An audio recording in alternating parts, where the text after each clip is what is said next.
नमस्कार साथियों, मैं हूं आपका अपना साथी अनिल सैन। साथियों, आपकी जानकारी के लिए मैं बता दूं, मैं बीबीए सेकेंड ईयर चल रही मेरी पढ़ाई जे नारायण व्यास विश्वविद्यालय से। और इन फ्यूचर एंटरप्रेन्योरशिप के इस दौर में मैं खुद को एक अच्छे लेवल पे देखना चाहता हूं, इसलिए हम प्रयास कर रहे हैं। और मैं अपनी जो एक्टिविटी कर रहा हूं डे टू डे, अपनी जो प्रोफेशनल लाइफ को एक अच्छे लेवल पे लेके जाने के लिए अभी स्टूडेंट हूँ। और पढ़ाई के साथ साथ अगर आपको एक अच्छे लेवल पे जाना है तो आपको संघर्ष शुरू करना पड़ेगा। तो मुझे इस न्यू ईयर रेजुलेशन में मैंने पूरा रोड मैप बनाया है कि मुझे 2025 के 6 महीनों में, यानी जून तक, जनवरी से जून तक मुझे 6 महीनों के अंदर अंदर 25 लाख रुपए की ज़रूरत है। क्यों? क्योंकि बिजनेस करने के लिए, है ना, एक बार अमाउंट मेरे पास होना चाहिए। और मैंने कुछ प्लान बनाया है, उस प्लान पे मैं काम करूँगा। और मुझे कोई फ़र्क नहीं पड़ता कि दुनिया क्या कहेगी, अपने क्या कहेंगे, समाज के लोग क्या कहेंगे, नहीं, क्योंकि मैं अच्छा काम कर रहा हूँ इस देश के लिए और अपने समाज के लिए और अपने क्षेत्र के लिए। हम ये कोशिश करेंगे कि इस देश का, बेसिकली इस दुनिया में नाम हो, इसके लिए हम प्रयास कर रहे हैं। और बड़ी सोच के साथ अगर हम आगे बढ़ेंगे तो ज़रूर 2047 तक हम भारत को एक बहुत अच्छे लेवल पे लेके जाएंगे। इसमें सबसे बड़ा योगदान होगा बिज़नेस का।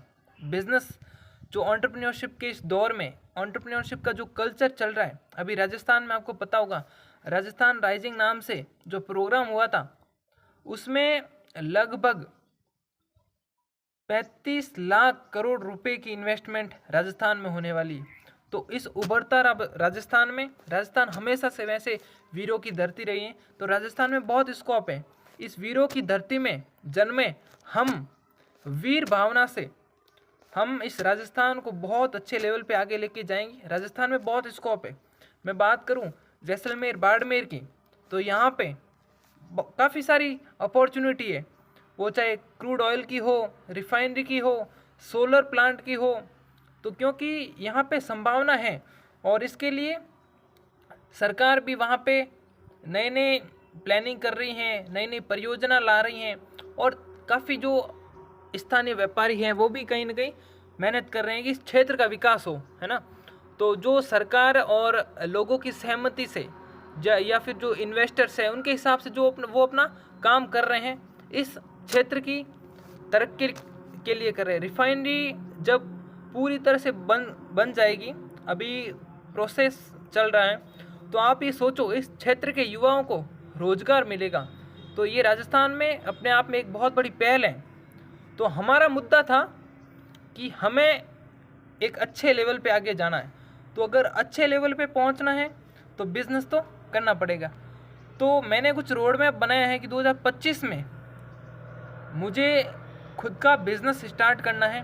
अभी तक हमने जो भी पढ़ाई करी है, मैं आपकी जानकारी के लिए बता दूं, मैं बीबीए कर रहा हूं, बैचलर ऑफ बिजनेस एडमिनिस्ट्रेशन। साथ साथ में अलग अलग तरह के प्रोफेशनल कोर्स कर रहा हूं, बुक्स पढ़ रहा हूं, नेटवर्किंग कर रहा हूं, नए नए लोगों से मिल रहा हूं, बहुत सारे डेली नई नई एक्टिविटी करने की कोशिश कर रहा हूं और कर भी रहा हूं। और डेली 1% ग्रोथ का जो फॉर्मूला है अपने जीवन में, उसको मैं, उस पर मैं काम कर रहा हूँ। तो अभी 25 लाख रुपए मैं कमाऊँगा कैसे? तो एक तरीका मेरे गुरुजी ने मेरे को बताया है, और वो सब तरीके मैं आपको भी सजेस्ट करूँगा कि अगर आपके जीवन में भी आपको आगे बढ़ना है तो आपको संघर्ष करना पड़ेगा। तो मुझे रियल इस्टेट बिजनेस बहुत अच्छा लगता है। और रियल इस्टेट बिजनेस अभी प्रोसेस में काफ़ी अच्छे लेवल पे जाएगा। ये इंडस्ट्री अपने आप में बहुत बड़ी है। मैं आपको बता दूं, किसी भी देश में, किसी भी देश की इकोनॉमी की अगर बात करूं तो रियल इस्टेट का उसमें अहम योगदान होता है। और अभी रियल इस्टेट सेक्टर अपने आप में काफ़ी विस्तार हो रहा है यहाँ पे। मैं अगर मेरे क्षेत्र की बात करूँ, आज से 10 साल पहले यहाँ की जो ज़मीनें हैं इतनी कीमत नहीं थी, लेकिन वक्त के साथ डेवलपमेंट होता गया।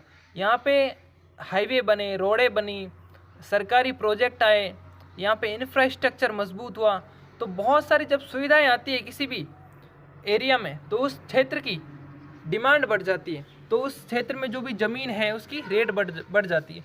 रियल इस्टेट बेसिकली होता है अचल संपत्ति, जिसमें 4 प्रकार की होती है, जैसे इंडस्ट्रियल, कमर्शियल और रेजिडेंशियल और एग्रीकल्चर। एग्रीकल्चर में जो कृषि भूमि है वो सब, और रेजिडेंशियल में जो मकान बनते हैं, है ना, और कमर्शियल में जो दुकानें हो गई, बड़े बड़े शोरूम्स हो गए, और फिर इंडस्ट्रियल में जहाँ पे फैक्ट्रियाँ बनती हैं, जहाँ उद्योग लगते हैं वो। तो ये जो प्रॉपर्टी है इसको जो खरीदने बेचने का जो काम करते हैं वो रियल इस्टेट एजेंट कहलाते हैं। बिल्डर जो नई नई बिल्डिंगें बनवाता है, डेवलपर जो कॉलोनियाँ काटता है, तो सबका अपना अपना अलग रोल होता है। तो मुझे भी ये सेक्टर अपने आप में काफ़ी अच्छा लगता है, और इस सेक्टर में प्रोफेशनल की ज़रूरत है जो अच्छे से काम करे और एक अच्छे लेवल पे लोगों को सर्विस दे, क्योंकि आज के समय में सबको घर चाहिए, प्रॉपर्टी चाहिए, है ना। तो इसके लिए कौन नए नए योजनाएं लाएगा, उसके लिए अच्छी सर्विस कौन देगा विथ गवर्नमेंट सपोर्ट, है ना। तो जो मुझे ऐसा लगता है कि मैं ये काम कर सकता हूँ, इसलिए मुझे यही करना है और यही करूँगा जो हो। तो इसके लिए अगर आपको कहीं भी पहुँचना है तो कुछ ऐसी बेसिक चीज़ें हैं जिसका मैंने रोड मैप बनाया है।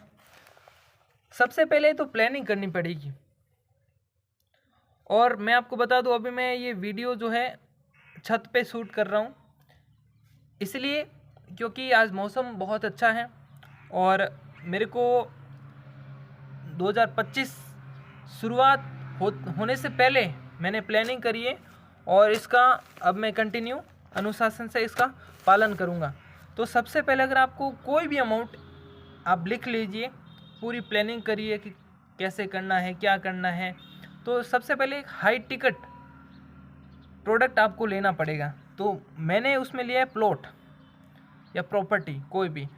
तो सबसे पहले आपको नेटवर्किंग करनी पड़ेगी, ठीक है, और उसके बाद आस्था, कृपा, आशीर्वाद, आप जिस भी देवी देवताओं या फिर भगवान को मानते हैं उनको मनाइए, सबसे पहले उनको मनाइए, ठीक है, आशीर्वाद लीजिए और काम स्टार्ट करिए और कंटिन्यू मेहनत करिए।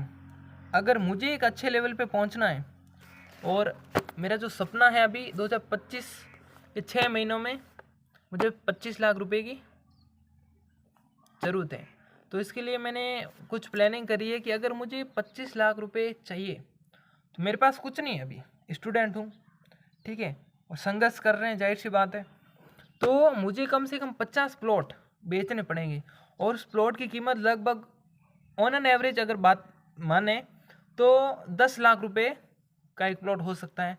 अगर उसमें दोनों पार्टी की तरफ से अगर मुझे 2.5% भी कमीशन मिलता है, जो मार्केट में अभी 2% भी है, 2.5% भी है, 3% भी है, चलता है।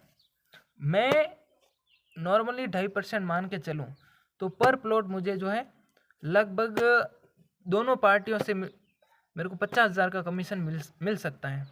और कमीशन मेरा अटके ना, इसके लिए मुझे जुगाड़ करना पड़ेगा। उनके रजिस्ट्री से पहले मुझे एक चेक उनको देना पड़ेगा, या रजिस्ट्री में वो जो भी है एग्रीमेंट के टाइम वो मुझे दोनों को बोलना है और वो चेक लगा देना है, ताकि मेरा कमीशन ना अटके, क्योंकि बाद में लोग जो है पलट जाते हैं। तो मैं विद कानूनी कार्रवाई ना जो लीगल हैं उसके साथ, और जो बिजनेस में व्यवहार होता है, आपसी व्यवहार, ईमानदारी से काम करेंगे और एक अच्छे लेवल पे हम सर्विस देंगे लोगों को। क्योंकि आप ये सोचो, आपके आसपास चारों तरफ एक बार एरिया में पूरा आप राउंड मार के आओ, वहाँ आप देखो कि नए नए प्लॉट्स, वहाँ पे कॉलोनियाँ कट रही हैं, डेवलपमेंट हो रहा है। तो अगर कोई भी व्यक्ति आज इन्वेस्टमेंट करता है तो इन फ्यूचर उसको जो है अच्छी ग्रोथ मिलेगी, है ना। तो मुझे अगर 25 लाख रुपए कमाने हैं तो मुझे कम से कम 50 प्लॉट सेल करने होंगे। और 50 प्लॉट के हिसाब से अगर मैं देखूं तो मुझे पर प्लॉट अगर 50,000 रुपये कमीशन मिलता है, तो मैंने अगर 50 प्लॉट सेल करवाए तो लगभग ये 5 करोड़ की प्रॉपर्टी हो जाएगी, है ना। और उसमें मेरे को अगर पर प्लॉट 2.5% कमीशन मिल रहा है तो मेरे का टोटल जो है मेरे को 25 लाख रुपए मिल सकते हैं, ठीक है। और ये मेरे को काम करना 6 महीने में। और इसके लिए मेरा डे 1 था, आज पहला मेरा वीडियो था डे 1 ऑफ 25 लाख रुपए, how to earn money 25 lakh रुपए, है ना। तो इसके लिए प्लानिंग करिए और आज से ही इस कार्य को हम स्टार्ट करेंगे और अगले 6 महीने में 25 लाख रुपए कमाने हैं। तो आप सबका सपोर्ट चाहिए साथियों। आप भी अपने जीवन में संकल्प लीजिए और आगे बढ़िए। बहुत बहुत धन्यवाद।